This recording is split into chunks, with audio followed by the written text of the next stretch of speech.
За тамхины хяналтын тухай хуулийг бол дэмжиж байгаа. Өнгөрсөн хугацаанд бас энэ хуулийг оруулж улсыг уралд өргөн барих гэж нэлээдгүй олон гишүүд сайд нар үзсэн. Тэгэхээр энэ харамсалтай нь одоо өнөөдрийн хүртэл өргөн баригдаагүй байж байгаа харин номын чимэг гишүү маань энийг одоо өргөн бариад өнөөдөр хэлэлцүүлж байна. Тэгэхээр энэ бол цаана энэ тамхи импортлогч, үйлдвэрлэгч нарын маш том ийм лобби байдаг, акц хийдэг. Янжуур тамхи, электрон тамхи гэж албаар ингэж хуваагдулсан лоббинд өртсөн мэдээлэл өгдөг. Яг бодит байдал дээр янжуур тамхи, электрон тамхи үйлдвэрлэгч, импортлогч нар бол бүгдөө нэг. Янжуур тамхи үйлдвэрлэгч, импортлогч нар LED электрон тамхиг оруулж ирдэг, импортлдог болсон. Тийм учраас ямар нэгэн тийм лоббинд өртөх асуудал бол төдийлөн их байхгүй болов гэж харж байгаа. Манай улсад 23 оны байдлаар 2019-оос 2023 оны хугацаанд эмэгтэйчүүдийн тамхи таталт 6 дахин нэмэгдсэн. Хүүхдийн тамхи татахнаас 3-аар залуучсан 18 байсан бол 15 болсон. Энэ бүх тооцоо судалгаануудыг хийсэ. Эмэгтэйчүүд, эхчүүд, хүүхдүүд маань эрүүл мэндэд асар их сөрөг нөлөөтэй энэ тамхиг ихээр хэрэгэлдэг болж ийн гэдэг маань манай улсын үндэсний аюулгүй байдалд маш том занал хийж байгаа гэсэн үг. Тэгэхээр энэ хуулийг бид нэр яаралтай баталж ирээдүй болсон хүүхэд залуучуудаа эхчүүдээ энэ хортой бүтээгдэхүүнээс хамгаалах зайлшгүй шаардлагатай. Одоо манай улсад хүн болгон л ярьдаг хор тавдар гэж. Хор тавдрыг үүсгэж байгаа шалтгааны чинь 35% нь энэ тамхиталд эзэлж байгаа. Электрон тамхи хор уршиггүй мэт ярьдаг энэ зүйл ор үндэсгүй. Маш их концерхэн бодис агуулдаг гэдэг нь угаасаа тогтоогдсон зүйл. Тэгэхээр цаашдаа бид нэр энэ тамхиталтыг бууруулах бүх шатны арга хэмжээ авах ёстой. Одоо энэ хуулийн өөрчлөлтүүдийг бид нар хийхгүй бол эх 5 жил дахиад эмэгтэйчүүдийн тамхиталт магадгүй 10 дахин нэмэгдэх.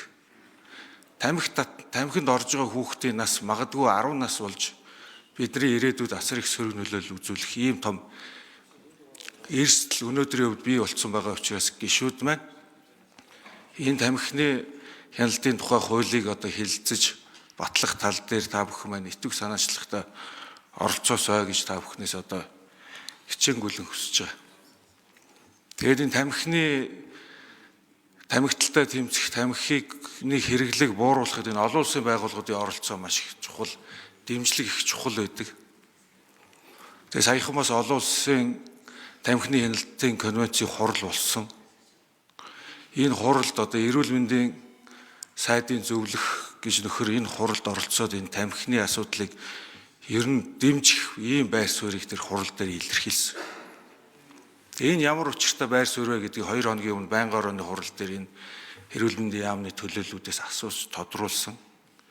Энэ бол эрүүл мэндийн сайдын байр суурь биш, засгийн газрын байр суурь биш гэдэг ийм зүйлийг хэлсээ.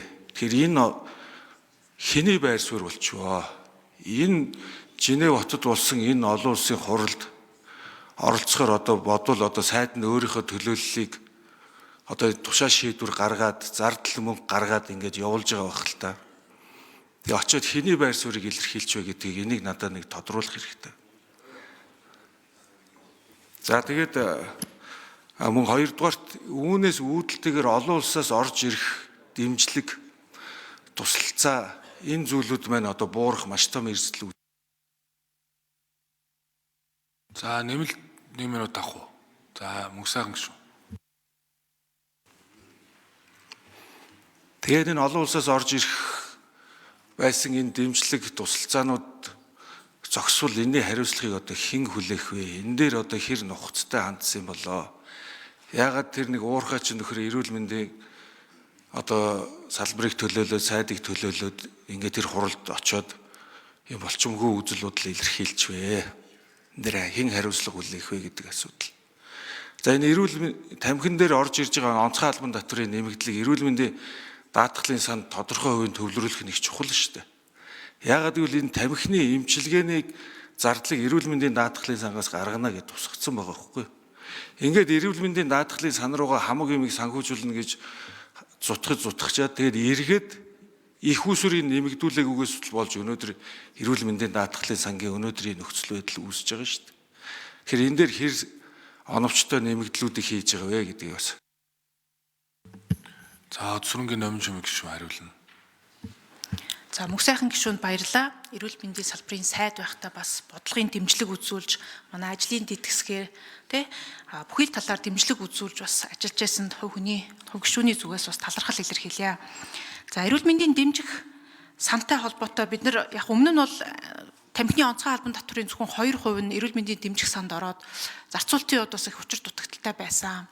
Тэгэхээр гишүүдийнхээ энэ саналыг аваад бид бол 2% биш 50%-ийг нь түрүүн хэлсэн хүүхэд залуучууд руугаа спортод шим тэжээлтэй хоол тэжээл за мөн энэ тамхинаас үүдэлтэй эмчилгээ, тамхинаас гарах эмчилгээндээ зарцуулъя гэсэн байгаа. Тэгээ энэ дээр бол эрүүл мэндийн даатгалын сангийн хууль бас дагалдаж орж ирж байгаа.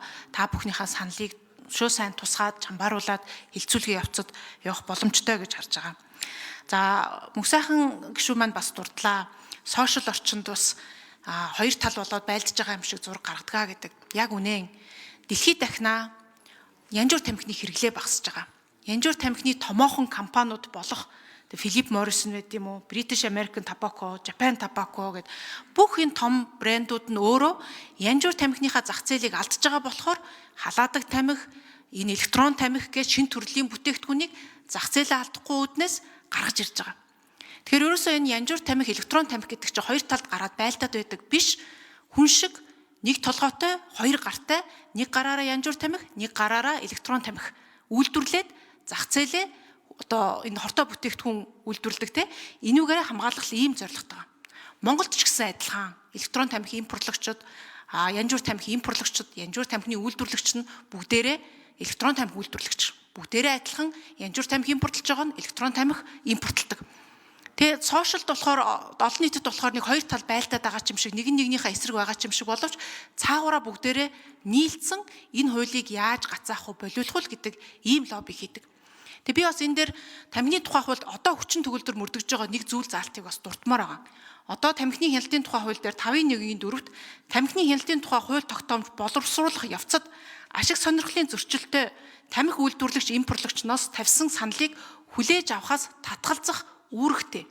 Энэ бол төрийн бүх байгууллагын үүрэг.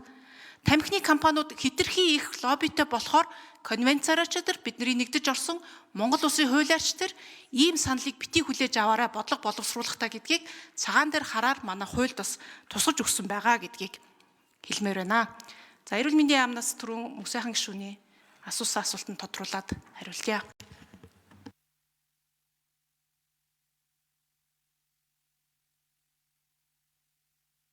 За ажлын хэсгээс нэмж хариулах уу?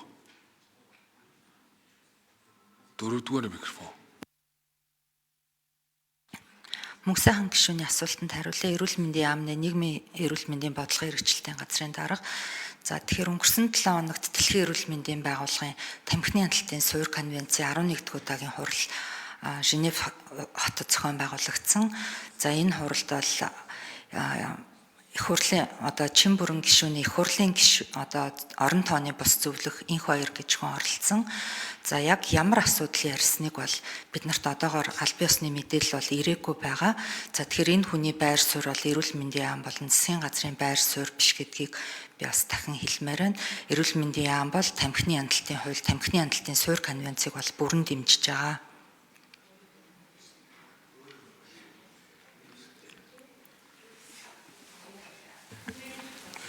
За тэгээ орон тооны бус зөвлөхөөр тэгээ хурал удирдуулчаад их хурлын танхимд орж ирчээд ийм юм яриад болохгүй шүү нөхдөө.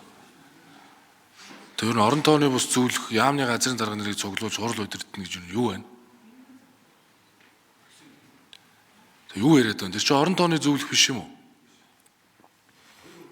Та нар одоо юу яриад байна? Тэг орон тооны бус зөвлөх олон улсын хуралд яам төлөвлөдөг болсон юм. Дөрөвдүгээр микрофон. Хоёр өөр хүний асуудал яригдж байгаа. За Женевд болсон хуралд явсан нь бол их хурлын гишүүний орон тооны бус зөвлөх энх баяр гэж хүн байгаа. За яг сайдын эрүүл мэндийн сайдын зөвлөх бол Дэмбэрэл гэж хүн ажиллаж байгаа. Орон тооны зөвлөх нь сайдын орон тооны. За ойлголоо. За тэгээ ер нь нэг зарчимтай л байна шүү нөхдөө. Нэг их хуралд орж ирчээд тэгээд ер нь зөвлөхүүд бол дарагдаал үйлчлэх үүрэгтэй шүү. Тэрнээс биш яам удирдах салбар төлөвлөх эрхгүй. Зөвлөх бол зөвхөн өөрийнхөө дарагт зөвлөн туслах үйлчлэгээ үзүүлэх л үүрэгтэй хүмүүс. Мэдээлэлээр хангах. Тэрийг ойлгох ёстой шүү.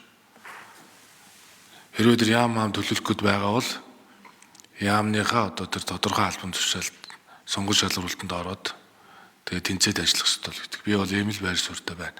Тэгээ над мэдээллүүдэд зөв хангахгүй бол ингээ гişүүд тийм асуултанд одоо янз бүрийн буруу хариулт өгч болохгүй.